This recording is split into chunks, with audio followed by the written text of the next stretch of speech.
Bienvenidos a este webinario organizado por el Centro de Estudios sobre México en la Universidad de California de Los Ángeles. Vamos a comenzar con nuestro Land Acknowledgement. The Center for Mexican Studies at UCLA acknowledges our presence on the traditional, ancestral, and unceded territory of the Gabrielino Tongva people. Pues me da muchísimo gusto saludarlas y saludarlos para este webinario muy especial para mí, porque tengo el gran placer de presentarles a dos colegas y muy buenos amigos del otro lado del Atlántico. Se encuentran en Scotland y ellos son los cineastas Itandewi Jansen y el guionista Armando Bautista García. Itandewi nació en Oaxaca, México, y estudió dirección de cine en la Academia de Cine de los Países Bajos en Ámsterdam. Ha participado en muchos festivales de cine internacionales y actualmente enseña guión y dirección en Screen Academy en Scotland. Qué gusto tenerte, Ita. Bienvenida. Gracias. Y también tenemos con nosotros a Armando Bautista García, que estudió su máster en filosofía en la Universidad Autónoma de Barcelona y ha participado y colaborado junto con Ita en muchos proyectos cinematográficos y entre sus muchos reconocimientos ha recibido diferentes premios, como por ejemplo el mejor largometraje emergente en el Oaxaca Film Fest. Se regresaron a conquistar Oaxaca los dos. Qué gusto tenerlos aquí. Van a presentarnos el día de hoy este tema, cine en mixteco, retos y aproximaciones. Un tema bastante importante e interesante para nosotros. Hemos tenido otros webinarios en este trimestre sobre diferentes enfoques hacia el uso del cine y de videos con la población indígena. Y también tuvimos una presentación sobre el cine de oro de México. Entonces vamos cerrando con esta pregunta, volteando realmente la pregunta, no viendo a la población indígena no como los objetos, pero como los sujetos de la historia. ¿Hay algo que le podemos llamar cine indígena? ¿Hay algo que le podemos llamar cine mixteco? Pues para contestar estas preguntas, vamos a darle la bienvenida a Itandewi Jansen y Armando Bautista García. ¡Qué placer! El piso es suyo. Por favor, adelante. Muchas gracias, Gaspar. Es un gusto estar aquí. Y pues voy a dar la palabra primero a Armando y podemos empezar el PowerPoint también, creo. Sí, muchas gracias también, muy amable por la invitación y estamos muy contentos de compartir nuestra emoción de estar aquí con ustedes. Y me da tishavini kananina kanitondotadi sa kida chumodas aitundoha. Muchas gracias por la amable invitación, es un gusto estar aquí. Les he hablado en mixteco, que es mi lengua. Y el mixteco es una de las 69 lenguas que se hablan en México. Pero bueno, antes de empezar a hablar un poco de nuestros trabajos, también quisiera mencionar un poco cómo es la situación, el contexto de las lenguas indígenas en México. En México hay 69 lenguas indígenas, pero están en riesgo, están en amenaza. Me remonto un poco a una investigación que hace Yasnaya Aguilar, que es una académica mije, una lingüista, que menciona que hace 200 años el 65% de la población mexicana hablaba una lengua indígena. Ahora solo el 6.5% lo habla. Entonces ahí vemos un contraste enorme de cómo ha cambiado la situación para las lenguas indígenas. Y esto ha sido por las políticas de segregación y marginalización de las lenguas por las políticas de Estado, para ser más concretos.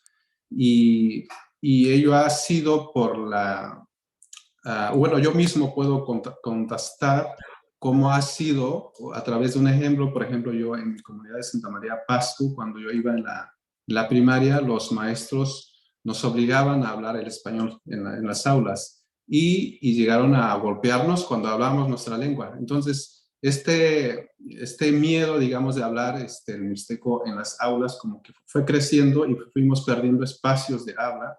Y eso se repitió año tras año y supongo que las generaciones también así sucedió.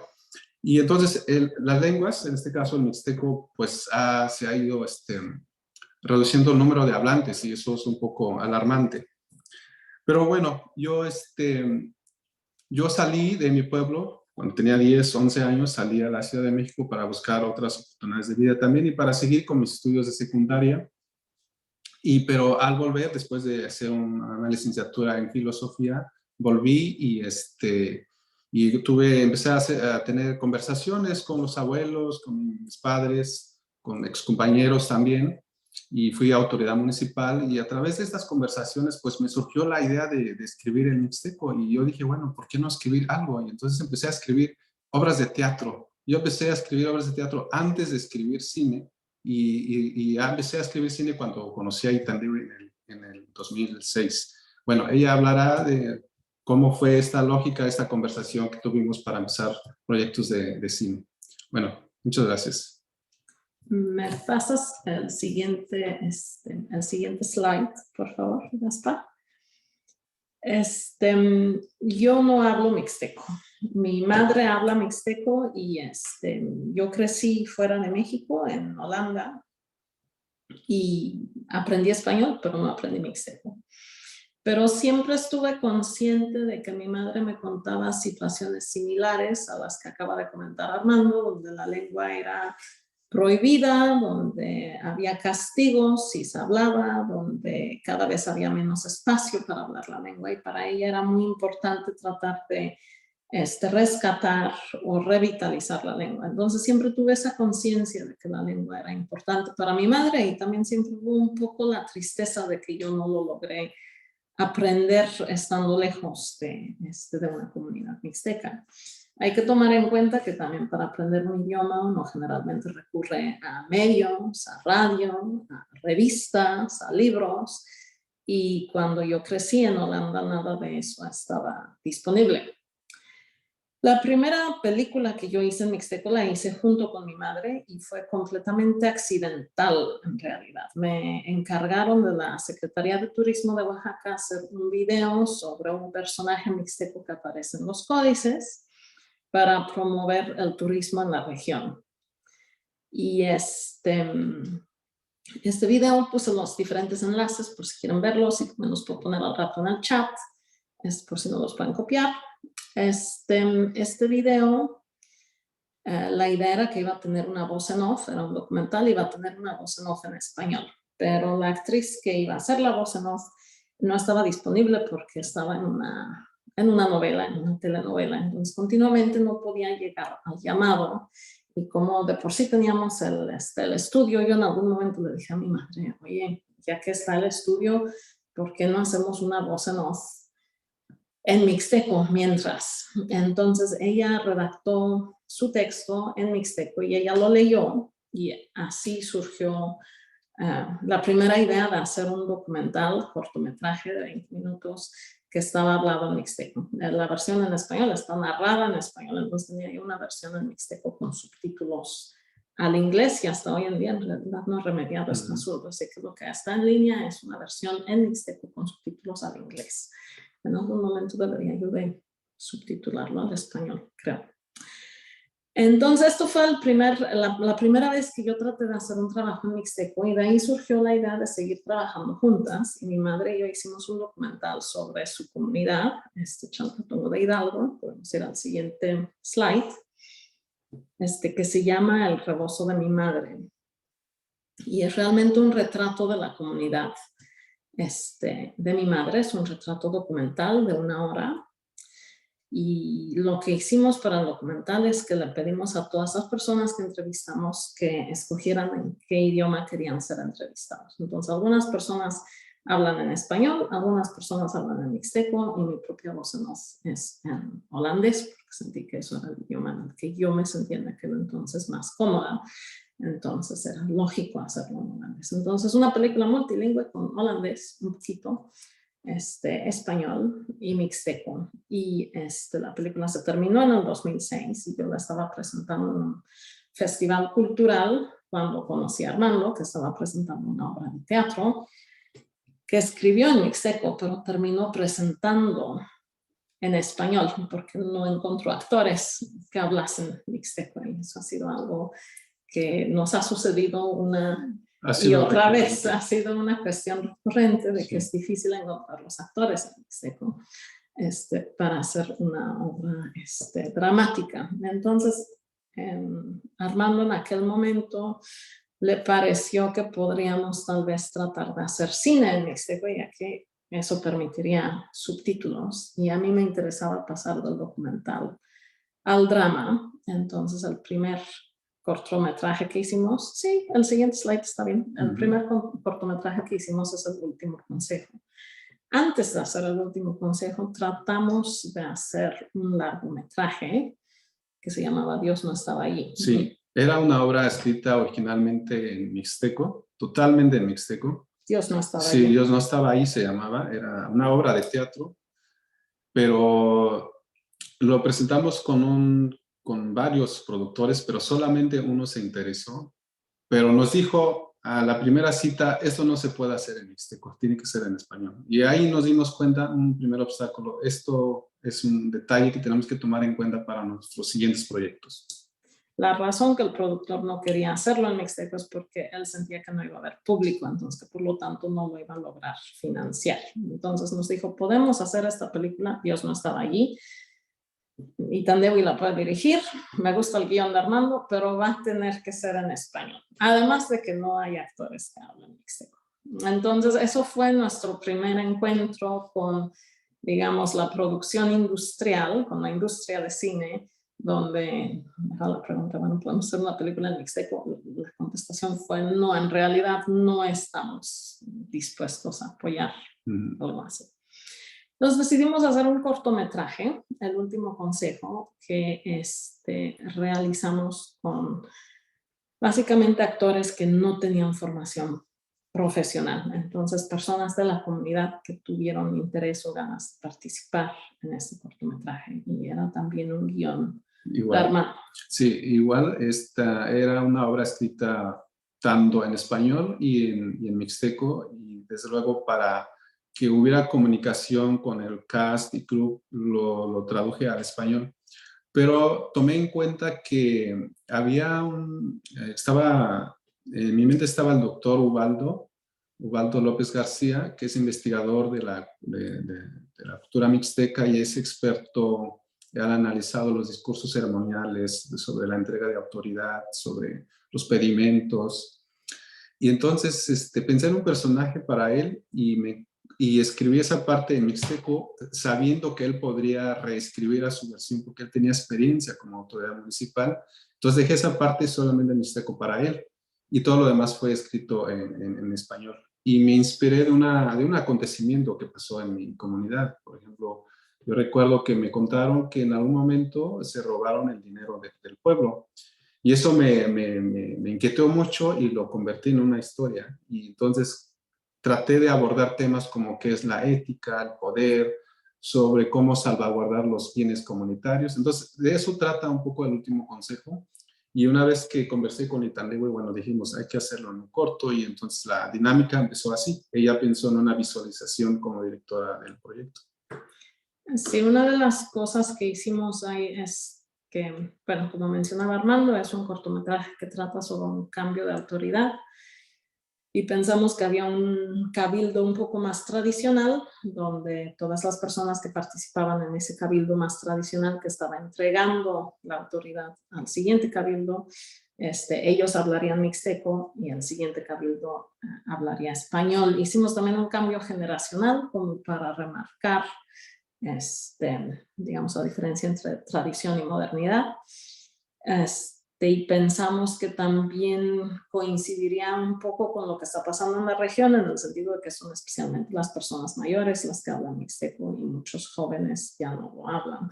Un detalle simpático es que cuando hicimos casting para los jóvenes, yo hice el casting en la ciudad de Oaxaca y colgué un montón de posts en lugares culturales, más que nada, diciendo, bueno, busco a 5 jóvenes de entre 20 y 30 años para un cortometraje, y se llenó muy pronto mi mailbox, tuve muchas reacciones y todos decían, soy joven de aproximadamente 20 años, con tez blanca, pelo rubio y ojos azules. Y yo, caray, eso es posible aquí en Oaxaca.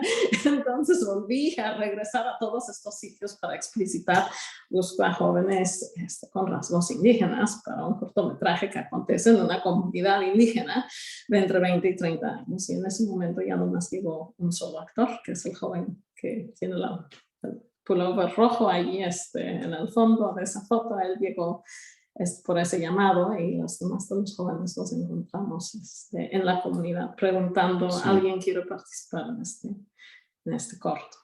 Sí. Entonces podemos pasar a la siguiente slide. Bueno, aquí tenemos tiempo de lluvia.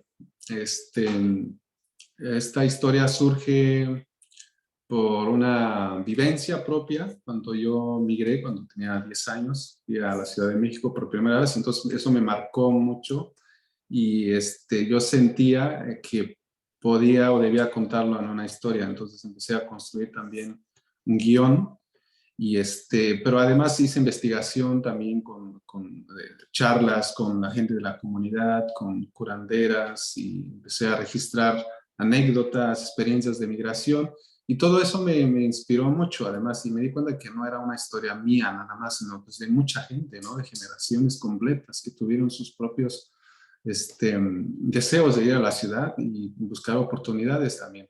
Entonces, Tiempo de Lluvia trata un poco del viaje de un niño a la Ciudad de México en un contexto de un pueblo, y donde vive con su abuela, y tiene una mamá que vive en la Ciudad de México, y entonces ella en algún momento vuelve y habla sobre la idea de llevarlo con ella.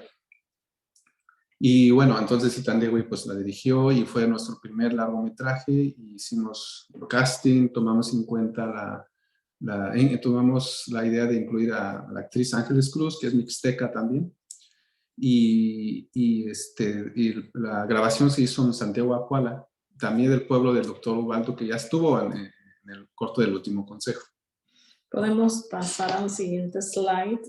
Armando había escrito su guión originalmente completamente en mixteco, pero llegamos muy pronto, también a base de las experiencias del último consejo, a la conclusión que por ser mi primer largometraje, en realidad no me animaba a trabajar con actores sin formación profesional. Entonces, aparte del niño y algunos personajes más pequeños en la historia, todos los actores son profesionales. Y ahí regresamos al problema que mencionamos al inicio de esta charla, de que en realidad hay muy pocos, más bien nosotros no encontramos actores con formación profesional que hablen mixteco. Y eso significó que tuvimos que adaptar el guión.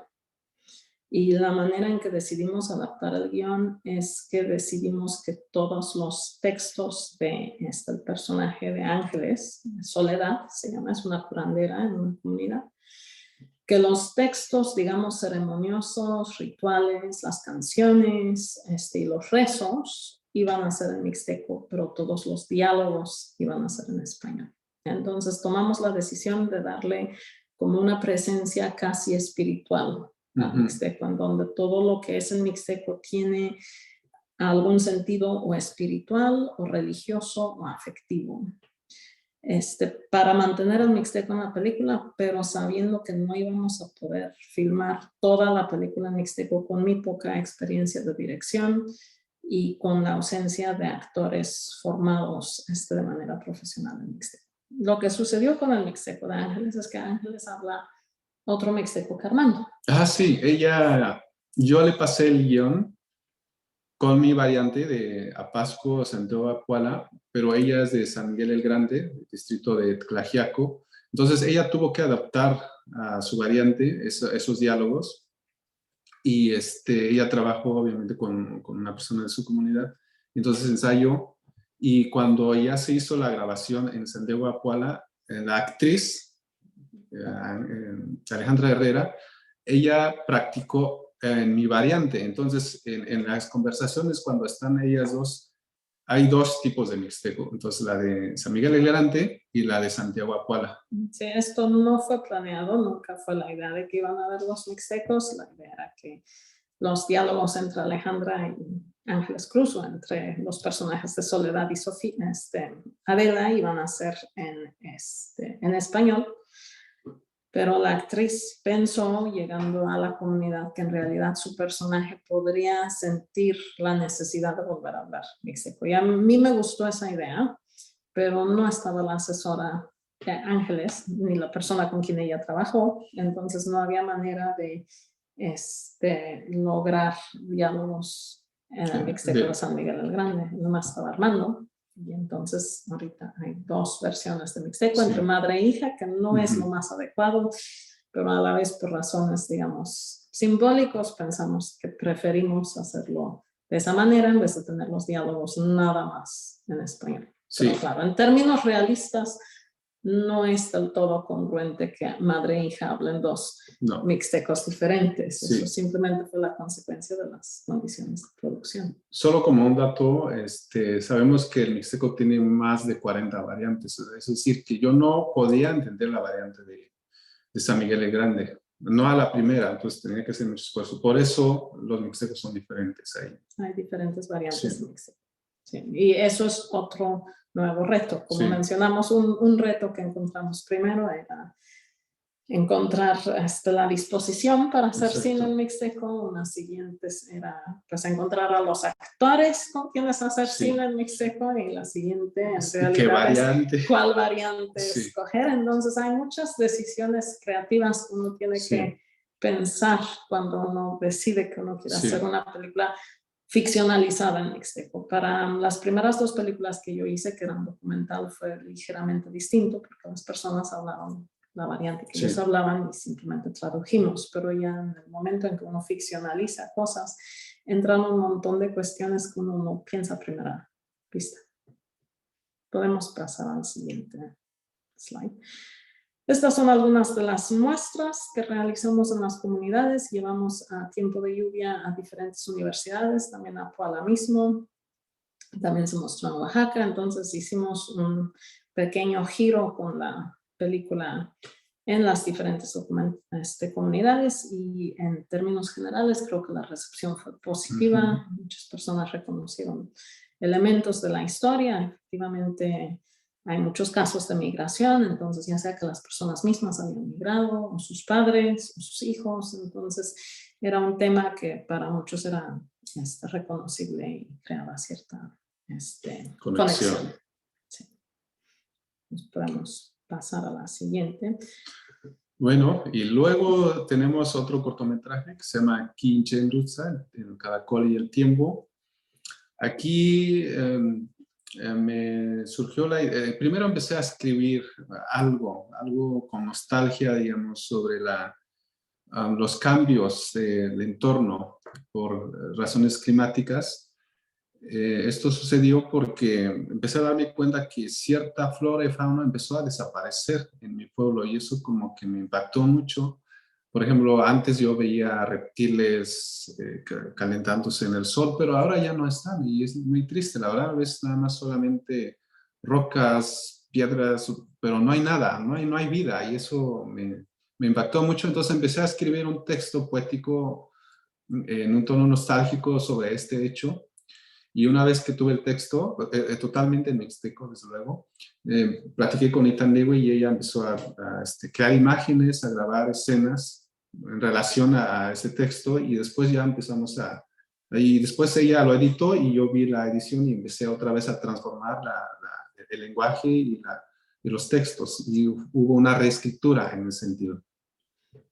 Sí, entonces, Kinchen Dutsa o El Caracol y el Tiempo es un cortometraje que es un poco un ir y venir entre texto e imagen.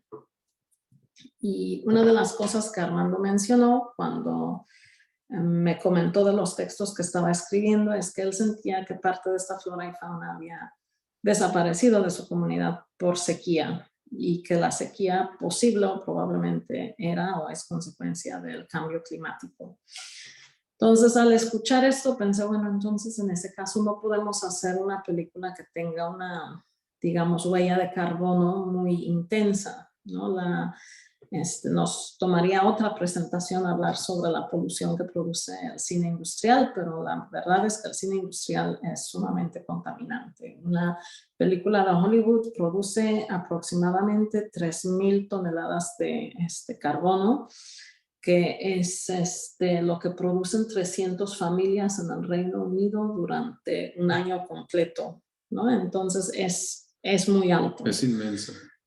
Una película independiente pequeña como Tiempo de Lluvia seguirá teniendo entre 150 y 300 toneladas de carbono, que sigue siendo pues lo que consumen entre 10 a 30 familias durante todo un año.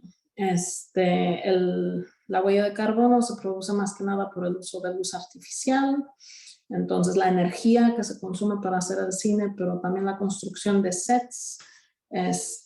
Generalmente una película se hace con un equipo bastante grande, uno necesita un crew bastante extenso, todas estas personas comen, mucha de esta comida se desperdicia, entonces hay mucho desperdicio y se produce mucha basura en lo que es una película ficcionalizada. Entonces cuando Armando me comentó que quería hacer una película sobre, digamos, el cambio en el medio ambiente por probablemente o posiblemente cambio climático, pensé, bueno, entonces tendríamos que ser responsables con nuestra propia huella de carbono. Ya estábamos en México, entonces ese viaje ya habíamos hecho, pero decidimos que íbamos a grabar todo el material en lugares donde de por sí estábamos. Entonces estábamos haciendo una gira con Tiempo de Lluvia, básicamente dentro del estado de Oaxaca. Entonces fuimos a Miahuatlán, Oaxaca mismo, mi comunidad, Chalcatón, la comunidad de Armando, Apasco.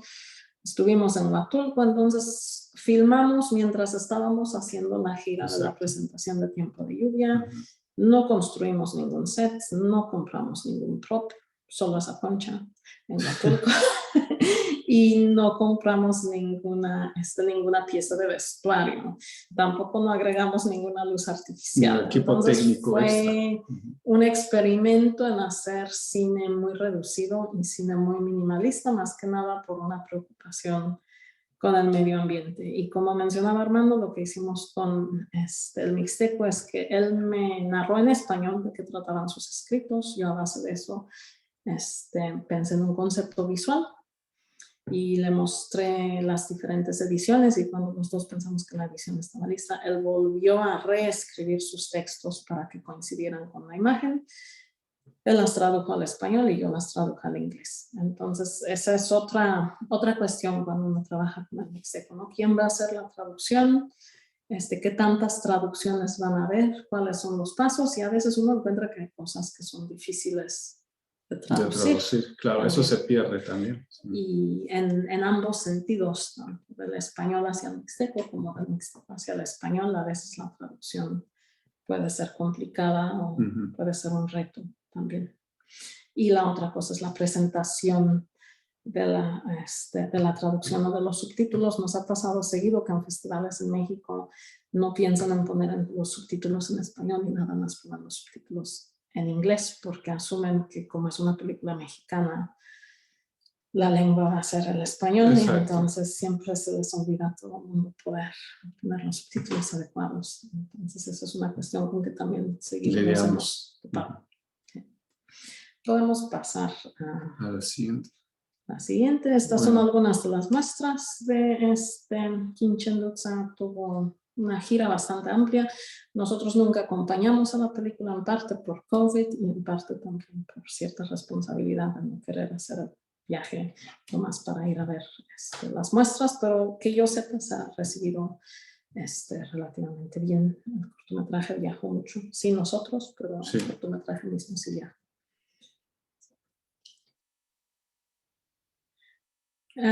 Aquí hay unos signos de interrogación porque no hemos decidido la traducción, Sí, lo cual es gracioso porque de hecho iniciamos desde el inglés, creo, desde el español. Es un poco de todo. Aquí es un proyecto que está en proceso, pero ya lo estamos terminando. Sí, se va a terminar Se va a terminar verano. y a rato, si hay tiempo, podemos compartir algo de este material.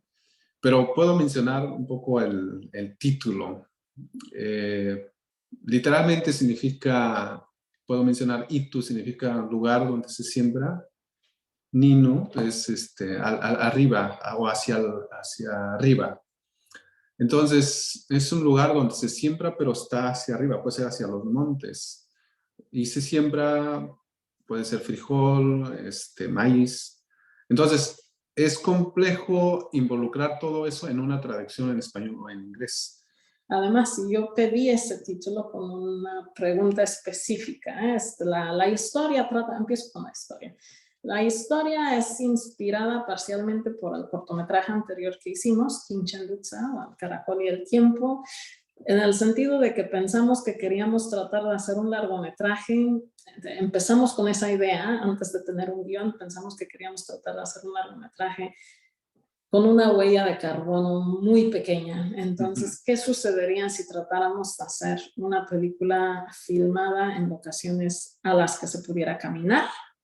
¿Qué sucedería si todos los props y el vestuario fuese conseguido en tiendas de segunda mano?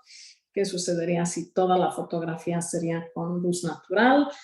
¿Qué resultado en ese sentido? Era un poco un experimento. ¿Qué es el resultado de tener una aproximación de ese tipo? Entonces, eso fue nuestra primera idea. La segunda idea era que no íbamos a viajar a México, sino la íbamos a filmar en Escocia, y entonces yo pensé que podría ser un intercambio de cartas a distancia en el futuro. Sí. Sí. Entonces son dos personajes que se escriben cartas en el futuro, y el primer plan es que los personajes se las iban a enviar, y un personaje iba a estar en México y el otro personaje iba a estar en Escocia, y vamos a yo filmar al personaje en Escocia y alguien más filmar al personaje en México. Pero después resultó que la actriz con quien yo pensaba trabajar para esta película me escribió que iba a estar en Francia para un taller, y allí pensé, bueno, eso ya es muy cerca, eso no impacta ya más sobre la huella de carbono, no tanto. Entonces le pedí que viniera de Francia a Edimburgo y cambiamos la historia a que sí son personajes que se escriben cartas, pero están en el mismo espacio. Entonces fue un guión que fue como que improvisándose y construyéndose con los elementos que estaban a la mano. Decidimos desde el inicio de que estos personajes en el futuro, sus cartas que se iban a enviar, iban a ser en mixteco, y iban a representarse por una voz en off, que en el caso de Armando él mismo la leyó, y en el caso de la actriz Alejandra Herrera, que no habla mixteco, pedimos a una hablante nativa de mixteco de hacer ese voz en off, ¿no? Entonces hay un voz en off en mixteco de ambos personajes. Lo único es que como la actriz no habla mixteco, trabajamos con en realidad dos personas ahí. ¿Qué iba a decir? De repente se me fue. Es que el título, Itu Nino, como es una película que está situada en el futuro y trata de dos personajes que tratan de escapar de una situación de control y en que en realidad están bastante miserables, tenía que representar en mixteco un lugar utópico. Entonces yo le pregunté a Armando, ¿cómo se diría un lugar utópico en mixteco? Y él terminó diciendo que Itu Nino podría significar eso, porque es un lugar agradable o lindo que está en lo alto, donde se puede sembrar. Y por lo tanto terminamos con Itu Nino significando un lugar, un sembradío en lo alto, pero que tiene que tener la connotación de un sitio utópico. Entonces no hemos decidido cómo traducirlo. Una posibilidad es cumbres de maíz, pero no me gusta mucho. La otra posibilidad es donde crece el maíz o donde se siembra el maíz. En inglés, por lo pronto lo hemos dejado con where the cornfields are, pero son títulos tentativos. Entonces, como digo, este es otro reto que nos hemos topado, de que a veces tanto hacia el mixteco fue complicado encontrar algo que tuviera esta asociación de una utopía, pero de regreso, de vuelta, es complicado encontrar algo, mucho menos en 2 palabras, que significa lo que significa en tu lengua. Sí. Y quisimos, desde luego, también involucrar la lengua como un elemento de subversión. La lengua, como mixteca en este caso, que tuviera vida en el futuro. Y eso para nosotros es muy importante, y construir una narrativa así. No una lengua que desaparece, sino la lengua que sigue viva en el futuro. Creo que para eso esta película es muy importante para nosotros. Podemos mostrar algunos de los demás tips. Entonces, lo que hay en estos slides son unos tips de la película Itunino, que estamos en este momento editando. Como ven, es muy distinto al último Consejo Tiempo de Lluvia, por lo mismo de que se grabó en Escocia, y que además, según nosotros, está situado en el 2084, entonces tiene una estética ligeramente distinta.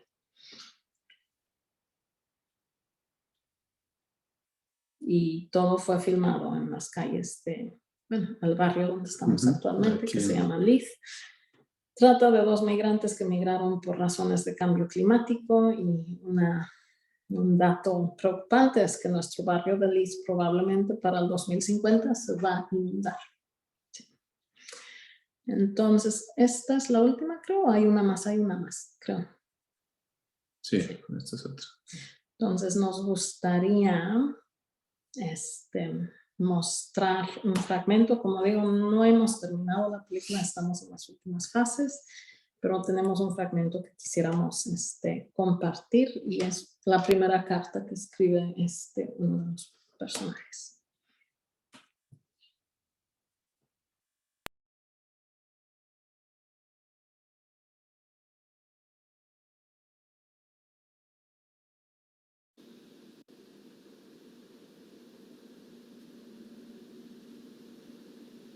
Tushinini tunani sa ndani tututsada tutoni tuncho ni kabini doko kida shana da thikida tsakadida meni tsendeni echide shikini da shoda Señor Santo Tomás kuda ichisanyo koyo kindo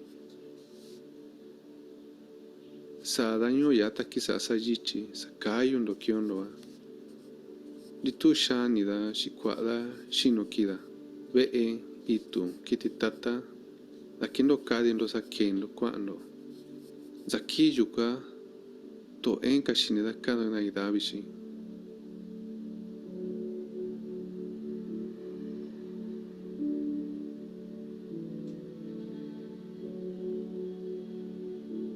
datu na meni shinika ni ami kwandi tasikiondoa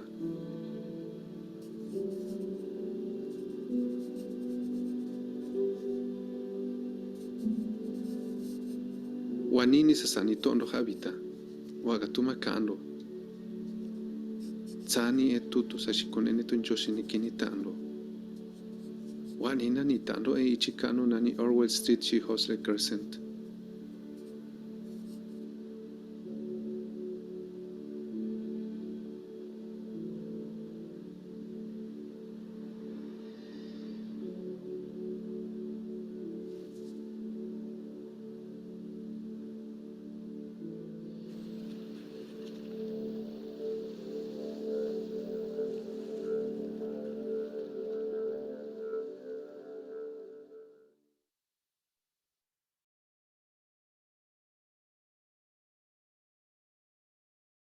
En la conversación. Entonces, es solo un fragmento, es uno de las primeras cartas en mixteco que se escriben en la película, pero pues quería adelantar un poco el último trabajo en que estamos trabajando, y pensaba que podía meter todos los enlaces de las películas en el chat, si les parece. Sería excelente si los puedes poner ahí. Okay. A ver si lo puedo hacer.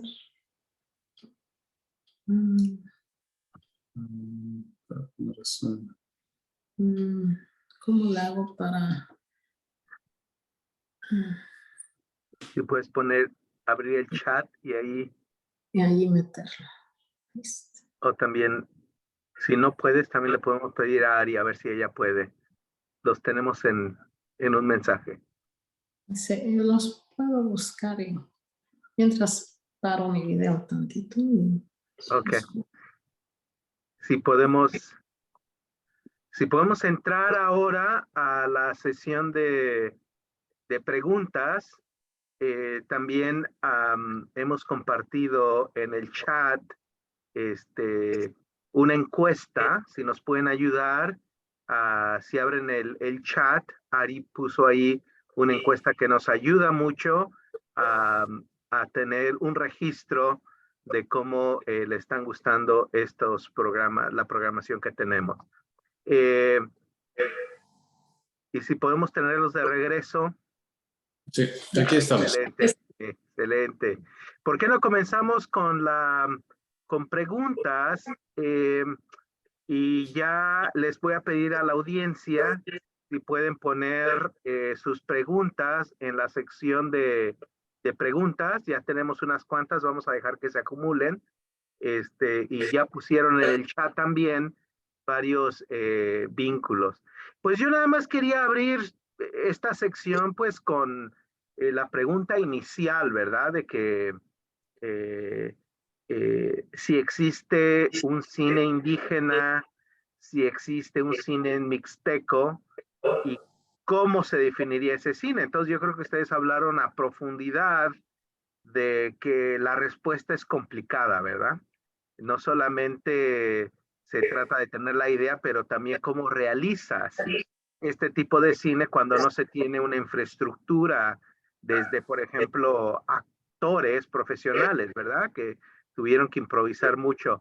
De manera general, ¿cuáles son los retos que ustedes enfrentan? Hacer unas películas, pues es complicado, no solamente es el proceso creativo, pero toda la infraestructura de sets, de financiamiento, de distribución, viendo a nivel general la producción y sus colegas que están haciendo cine indígena, ¿cómo calificarían ustedes el estado actual de este tipo de producciones, ¿no? ¿Y cuáles son los principales retos a que se enfrentan creadores como ustedes? Adelante. Creo que la situación actual es un poco mejor que cuando nosotros iniciamos, en el sentido de que hay un poco más de conciencia, digamos, en una institución como IMCINE, de que puede existir un cine en lenguas indígenas. Cuando iniciamos hicimos el último consejo y llamé a IMCINE para decir, oigan, por favor no olviden mandar los subtítulos en español a los festivales nacionales porque se quejan con nosotros de que nomás tienen los subtítulos en inglés. Alguien en IMCINE me respondió, ah, caray, no me había dado cuenta que estaba en dialecto. Esto fue en el 2010.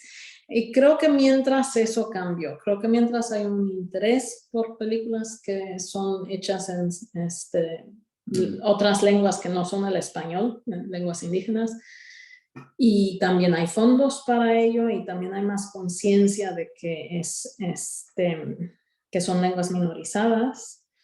Entonces, creo que eso está cambiando, pero cuando nosotros iniciamos realmente no había nada de conciencia de que había otras lenguas en el país más que el español. Y a veces todavía veo que, por ejemplo, festivales en su convocatoria dicen que las películas mexicanas tienen que estar en español. Y yo entiendo que se refieren a que no quieren películas hechas por personas de Estados Unidos en México en inglés, pero hay muchas lenguas nacionales que no son el español, entonces todavía hay un poco eso de que hay cierta falta de conciencia de que hay otras lenguas más que el español. Diría yo que eso es una de las primeras cosas, simplemente la falta de conciencia en las diferentes instituciones, pero está cambiando y también ya hay becas especiales para realizadores y también hay cada vez más realizadores. Cuando nosotros empezábamos con el último consejo no conocía en realidad a muchos otros cineastas, y mientras está Nicolás Rojas, Ángeles Cruz, Dinazar Urbina, y todos ellos en mixteco, y luego en otros idiomas está María Dolores, Hay varios cineastas en zapoteco, entonces mientras como que hay una comunidad más grande, hay más realizadores, hay más películas, hay más Ahí empiezan a... oportunidades de becas. Sí, ahí empiezan a haber producciones en ficción, cortos y largos, y también documentales. Entonces sí, lo están abarcando varios géneros, y eso porque hay propuestas y hay realizadores, se están formando, y eso está muy bien, y el INCINE está apoyando en ese sentido.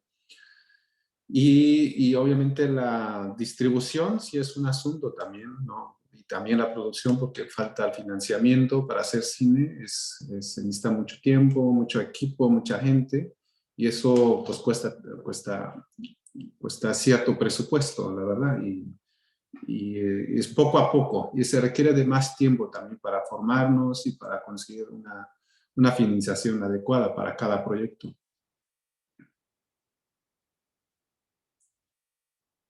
No escuchamos. Creo que estás en mute, Gaspar. Sí, perdón.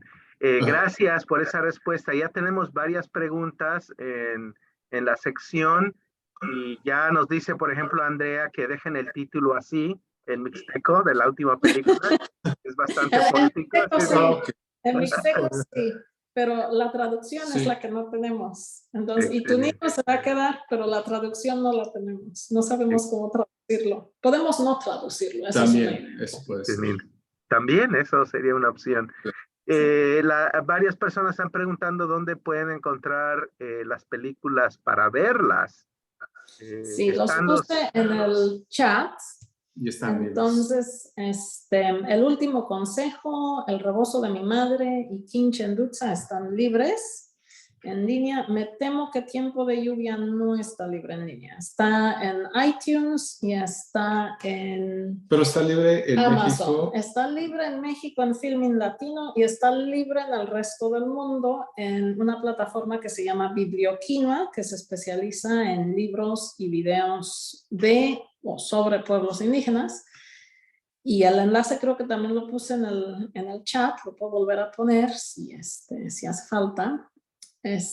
Pero en los Estados Unidos Tiempo de lluvia tiene un distribuidor y pues me temo que hay que conseguirlas a través de iTunes o Amazon. Excelente, gracias. Abigail Hernández está diciendo que se le han ocurrido varias ideas. Le encantó la carta. Si por favor pueden compartir los enlaces en su correo, Abigail. Ahí entonces ya compartieron los enlaces.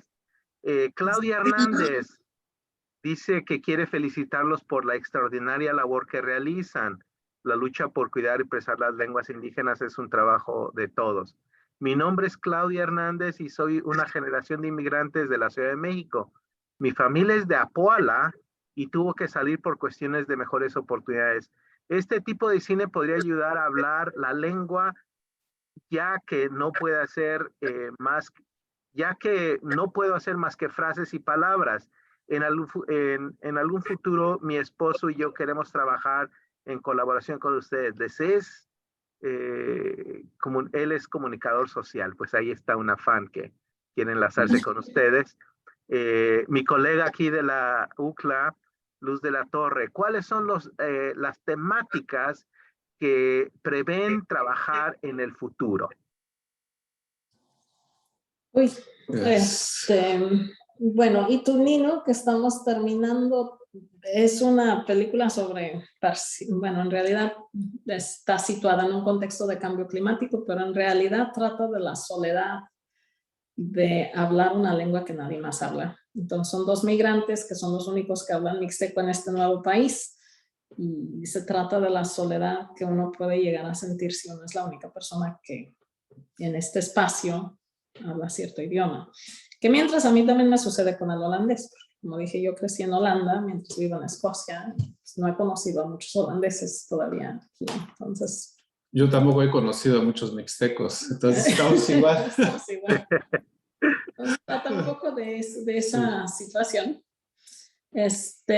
A futuro queremos tratar de hacer una película completamente en mixteco, dramatizada en un contexto histórico, en el siglo XII. Tenemos un guión, pero todavía estamos pensando sobre la aproximación con eso de que no hay actores formados. Hay dos posibles rutas, una sería trabajar, bueno, tres. Una sería trabajar con actores profesionales, que todos tienen que aprender mixteco. Ya vimos lo que sucedió con el Maya en la película de Marvel, no todo el mundo estaba igual de feliz con esa realización, entonces tal vez no. La otra es trabajar con personas que hablan mixteco, posiblemente diferentes variantes de mixteco, pero que no tienen formación actoral. Eso significa que se requiere bastante tiempo para ensayar. Y la tercera opción es una combinación de actores profesionales que aprenden mixteco y personas que no tienen formación actoral, pero que hablan mixteco. Últimamente estamos inclinados por la segunda opción, de trabajar nada más con personas que hablan mixteco, especialmente por la experiencia de hacer Itumino. Pensamos que en realidad es muy difícil hacerlo bien si los actores no lo hablan. Sí. Entonces, viendo un poco nuestro historial, hemos, digamos, empezado con un poco de mixteco y mientras vamos avanzando es más y más, y nuestro objetivo final es que sí tengamos una película totalmente hablada en mixteco. Ese es nuestro último objetivo. Excelente. Muchos comentarios agradeciéndoles por su trabajo. Gabriela Cruz dice que le encantó su trabajo. Su padre es de Oaxaca y que de pequeño hablaba mixteco, pero perdió la lengua. Y también le encantó el punto de encuentro, Orwell y Huxley. Entonces sigan con pusieron atención, sigan con ese trabajo maravilloso, ¿no? También Angie, Cayumá, ¿no? Querida Intandegui y Armando, qué gusto escucharles. Una consulta, ¿cómo ven la aceptación del mundo no indígena o no hablante de lenguas indígenas de películas habladas en mixteco u otra lengua indígena? Caray, yo creo que, bueno, hasta ahora no hemos tenido tantas películas completamente en mixteco, pero puedo hablar de la aceptación del Rebozo, El Último Consejo y Tiempo de Lluvia.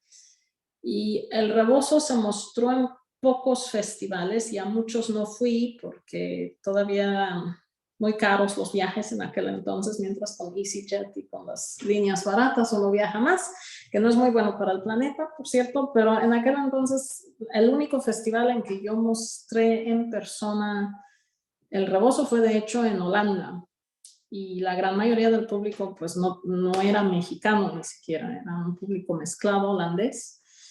Y muchas de las personas que me llegaron a hablar después de la presentación eran personas migrantes en Holanda, que no eran mexicanas, sino eran turcos y marroquíes.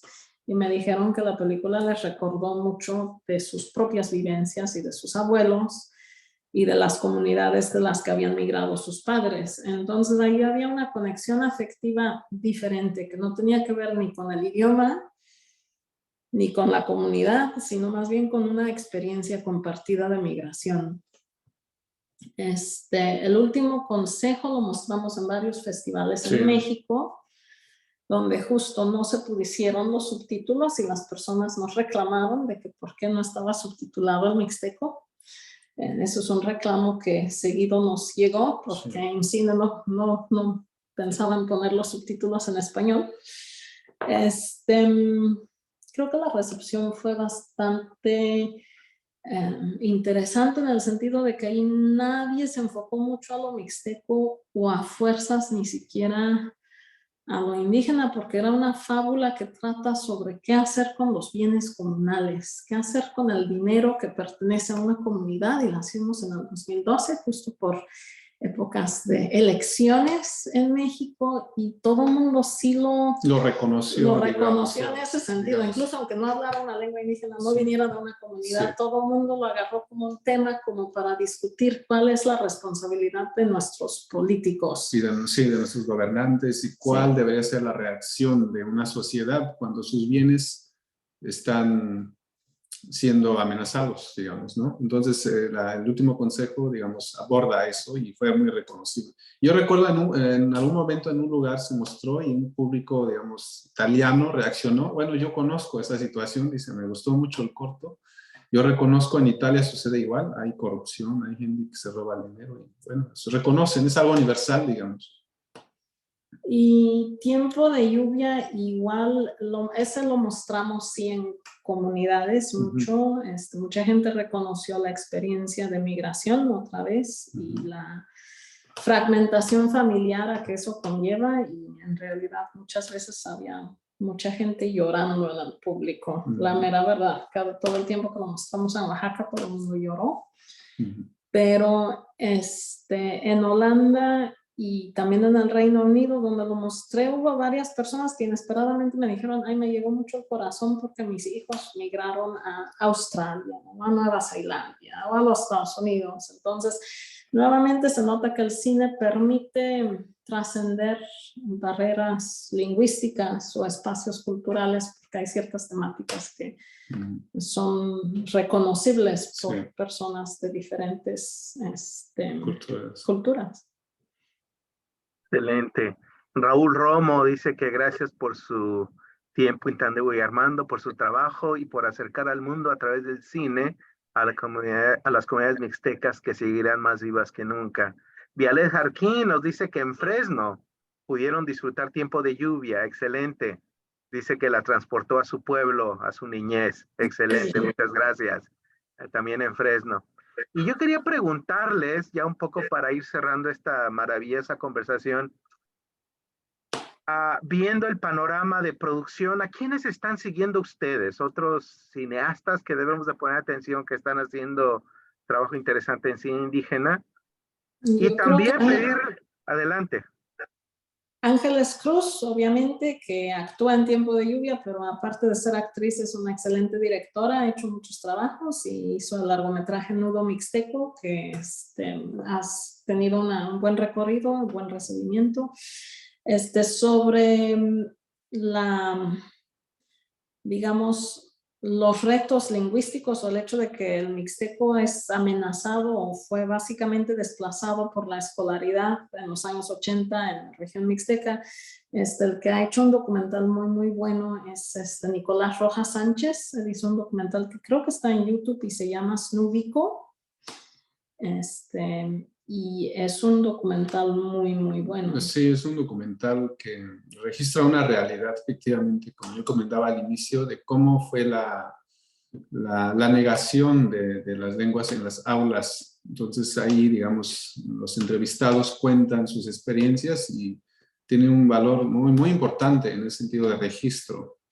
Además es un documental que combina documental y ficción, tiene una historia ficcionalizada de un niño mixteco también. Entonces es una película muy buena y yo creo que está accesible en YouTube. Si buscan Snúbico, Nicolás Rojas Sánchez, entonces lo deberían de poder encontrar.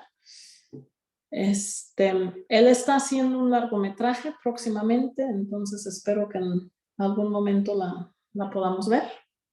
Está obviamente Luna Marán, de la región zapoteca. Dinazar Urbina ha hecho cine en mixteco, cortometrajes. María Dolores ha hecho películas en una lengua maya. Sí.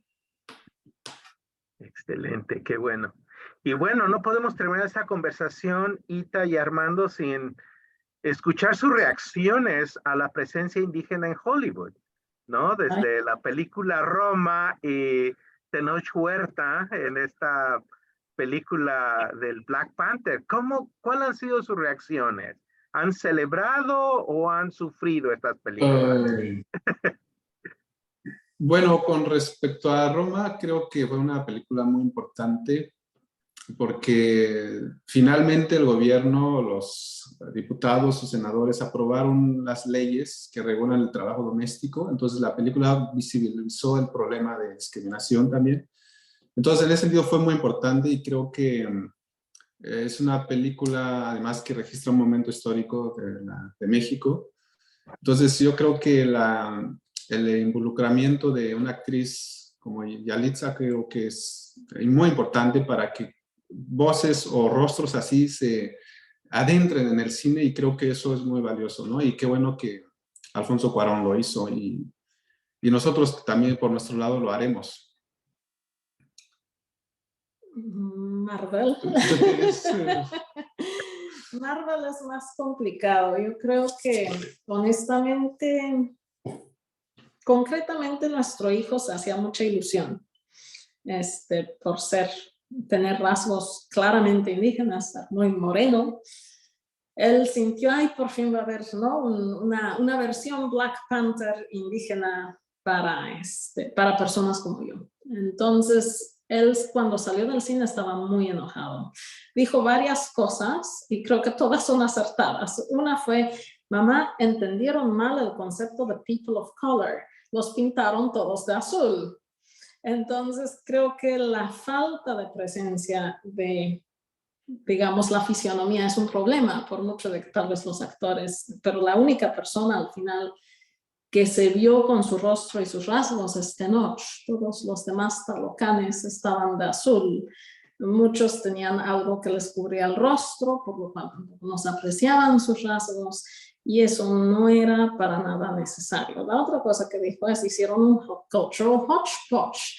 ¿Desde cuando hay killer whales o orcas en la península yucateca? ¿Qué tienen que ver los orcas con Yucatán? Y la cosa más fuerte que dijo es, él dijo, mira, Namor no es un héroe, es un personaje tóxico. Él mata a la única persona importante en esta película, que es la matriarca Queen Ramonda. Yo admiro a Queen Ramonda, el hecho de que Namor la mata me encabrona. Yo no quiero identificarme con alguien que mata a mujeres. That's not what I'm here for. Entonces él estaba muy enojado. Y yo creo que todos sus puntos son acertados. Yo creo que no es adecuado en una situación como el contexto de México actual, donde hay mucho machismo y mucha masculinidad tóxica, darle a jóvenes un personaje que según es un héroe, pero en realidad sufre de masculinidad tóxica. Yo creo que eso es un problema muy grande. Entonces creo que ese es el problema más grande con Marvel, que en realidad no hicieron un personaje heroico, hicieron un antihéroe, hicieron en realidad un villano del personaje de Namor. Y si uno busca con quién identificarse, uno no busca a un villano. Entonces creo que en ese sentido Marvel es complicado, ya ni siquiera hablando sobre el hecho de que personas que hablan maya, a mí me han dicho que el maya no suena como debe sonar, hecho de que mezclaron mixtecos, aztecas y mayas también en un tipo de cultural hodgepodge. Entonces, aparte de eso, creo que el problema más grande es que la presencia que se buscaba, algo con que uno se pueda identificar como joven indígena, en realidad no se cumplió. Yo creo que no se cumplió como uno quisiera que se cumpla, y yo creo que eso es distinto para Black Panther. Yo creo que el personaje de Black Panther siempre ha sido una persona con ciertos valores, que no nomás busca la venganza, sino busca el bien de su comunidad, y eso en Namor está mucho menos presente. Cuando mucho se puede decir es importante que alguien como Tenoch llegue a Hollywood, eso sí, pero ya en cuanto a la narrativa y la manera en que se presentó Wakanda Forever, creo que hubo muchas oportunidades perdidas. Y lo lamento, honestamente lo lamento. Yo creo que yo sí hubiera querido que mi hijo de 13 hubiera podido estar contento con una película como Wakanda Forever. Excelente, muy bien. Pues bueno, pues ahí tenemos el review de Wakanda Forever. Muy acertados los comentarios. Gracias, Ethan Dewey. No son míos, son de mi hijo de 13 años. Pues ahí haciendo. Bueno, pues si quieren cerrar, no sé si tienen algunos comentarios finales para despedirse de la audiencia, Ita y Armando. Adelante.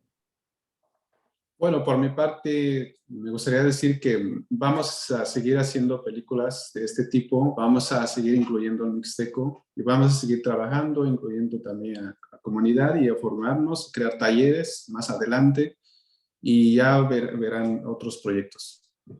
Y muchas gracias por la invitación y muchas gracias al público también por su tiempo. Sí, muchas gracias por su tiempo, por escucharnos. Puso un enlace al trailer de Itunino. Es un trailer work in progress, así que si quieren enviarnos comentarios, están muy bienvenidos. Y pues ya les avisaremos cuando sale la siguiente película, que esperamos que se va a estrenar por ahí por octubre.